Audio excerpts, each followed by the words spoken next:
सुप्रभात मेरे प्यारे बच्चों। हम आशा करते हैं कि आप लोग स्वस्थ होंगे, प्रसन्न होंगे और सुरक्षित होंगे। आज मैं इस मॉड्यूल में पुनः आप लोगों के समक्ष निबंध लेखन के साथ उपस्थित हुआ हूं। तो आइए अब हम लोग चलते हैं निबंध लेखन क्या है तथा यह किस प्रकार लिखा जाता है, इसके प्रमुख तत्व, अंग तथा प्रकार पर चर्चा करते हैं।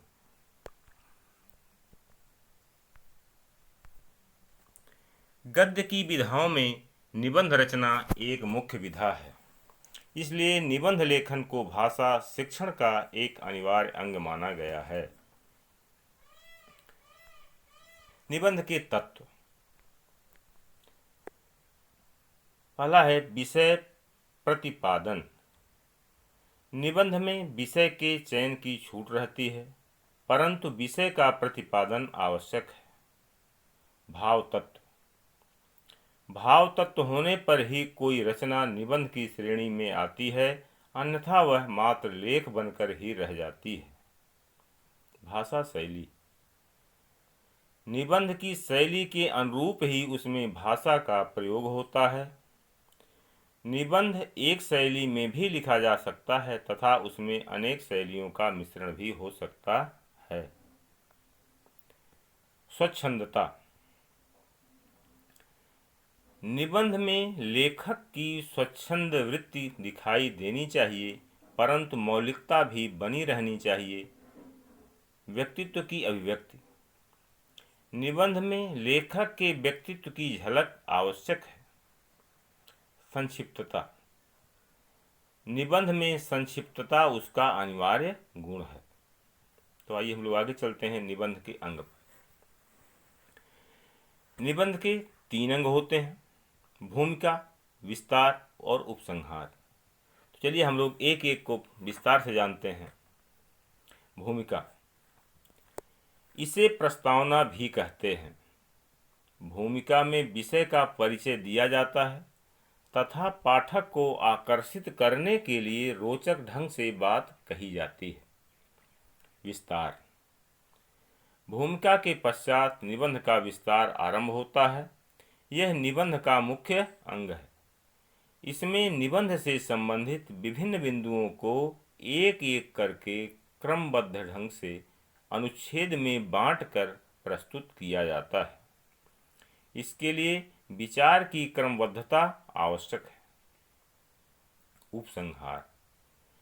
यह निबंध का अभिन्न अंग है।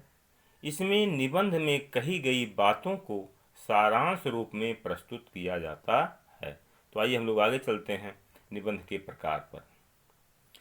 निबंध 4 प्रकार के होते हैं। पहला है वर्णनात्मक, दूसरा विवरणात्मक, तीसरा विचारात्मक, चौथा भावात्मक। तो आगे चलते हैं, एक एक को जानते हैं। पहला है वर्णनात्मक। वर्णनात्मक निबंध में स्थान, वस्तु, दृश्य आदि का क्रमबद्ध वर्णन किया जाता है। त्योहारों, दिवाली, रक्षाबंधन, होली तथा वर्षा ऋतु आदि पर लिखे निबंध इसी कोटि में आते हैं। दूसरा है विवरणात्मक। विवरणात्मक निबंधों में विषय से संबंधित घटनाओं, व्यक्तियों, यात्राओं, उत्सवों आदि का विवरण प्रस्तुत किया जाता है। रेल यात्रा, विद्यालय का वार्षिक उत्सव आदि निबंध इसी श्रेणी के अंतर्गत आते हैं। तीसरा हमारा है विचारात्मक। जिन निबंधों में किसी समस्या, विचार, मनोभाव आदि को विश्लेषणात्मक व व्याख्यात्मक शैली में प्रस्तुत किया जाता है, वे विचारात्मक निबंध कहलाते हैं। इसके अंतर्गत नशाखोरी, विज्ञान से लाभ हानि आदि आते हैं। चौथा हमारा भावात्मक। जिन निबंधों में भाव तत्व प्रधान होता है, वे भावात्मक निबंध कहलाते हैं। इसके अंतर्गत परोपकार, साहस, पर उपदेश, कुशल बहुतेरे आदि निबंध इसी श्रेणी में आते हैं। तो आगे चलते हैं, निबंध लेखन करते समय ध्यान रखने योग्य बातें क्या कौन सी हैं। पहला है प्रश्न पत्र में दिए गए शब्दों की सीमा पर ध्यान रखें।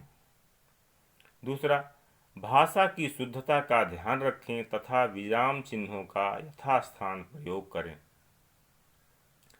तीसरा, निबंध लेखन में मौलिकता अवश्य होनी चाहिए। चौथा, निबंध के विषय के अनावश्यक विस्तार से बचें। पांचवा है, निबंध के प्रारंभ या अंत में किसी सूक्ति, उदाहरण या काव्य पंक्ति के प्रयोग से निबंध में आकर्षकता बढ़ जाती है। अगला हमारा है, विचारों की क्रमबद्धता का ध्यान रखें। तो आइए हम लोग चलते हैं कुछ प्रश्न अभ्यास पर। दिए गए संकेत बिंदुओं के आधार पर किसी एक विषय पर 200 से 250 शब्दों में निबंध लेखन कीजिए। पहला है कंप्यूटर का युग। इसके लिए संकेत बिंदु हैं भूमिका, महत्वपूर्ण उपकरण, कंप्यूटर कल्पवृक्ष की भांति, विभिन्न क्षेत्रों में प्रयोग और उपसंहार। दूसरा हमारा है प्रदूषण, कारण और निवारण। के संकेत बिंदु हैं भूमिका, प्रदूषण का अर्थ, प्रदूषण के प्रकार, प्रदूषण का कारण, प्रदूषण के परिणाम, प्रदूषण दूर करने के उपाय और उपसंहार। बच्चों, बस इस मॉड्यूल में इतना सा ही। आगे धन्यवाद।